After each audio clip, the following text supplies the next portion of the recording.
Bismillahirrahmanirrahim. Assalamualaikum warahmatullahi wabarakatuh. Innal hamdalillah, salatu wassalaman ala Rasulillah wa ala alihi washabbihi wa man tabi'ah. Para pengunjung channel Bahrul Zuhud yang dirahmati Allah, barang siapa yang membaca surah Al-Baqarah ayat 255 atau sering dikenal dengan ayat kursi, maka Allah akan memberikan 6 fadilah terbesar bagi yang membacanya. Yang pertama, kelebihan membaca ayat kursi jauh daripada malapetaka pada dirinya dan hartanya. Rasulullah sallallahu alaihi wasallam bersabda, barang siapa yang membaca 4 ayat dari awal surah Al-Baqarah dan ayat kursi serta 2 ayat sesudahnya dan 3 ayat dari akhir surah Al-Baqarah, ia tidak akan melihat pada diri dan hartanya sesuatu yang tidak diinginkan, tidak didekati oleh syaitan, dan tidak melupakan Al-Quran. Yang kedua, kelebihan membaca ayat kursi sama seperti beribadah sepanjang hidupnya. Rasulullah sallallahu alaihi wasallam bersabda, barang siapa yang membaca ayat kursi 100 kali, maka nilainya sama dengan orang yang beribadah sepanjang hidupnya. Yang ketiga, kelebihan membaca ayat kursi dapat menyembuhkan dari penyakit. Rasulullah sallallahu alaihi wasallam pernah berwasiat kepada Ali bin Abi Thalib, wahai Ali, barang siapa yang menderita sakit perut, maka tuliskan ayat kursi pada perutnya dan minumlah air yang dibacakan ayat kursi tersebut. InsyaAllah dengan izin Allah ia akan sembuh dari penyakitnya.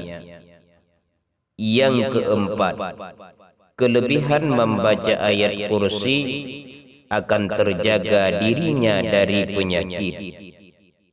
Imam Ali Ar-Ridha berkata, barang siapa yang membaca ayat kursi menjelang tidur, InsyaAllah diselamatkan dari penyakit lumpuh separuh badan. Dan barang siapa yang membacanya setiap sesudah salat, ia akan terjaga dirinya dari bahaya penyakit. Yang kelima, kelebihan membaca ayat kursi dijauhkan dirinya dari kefakiran.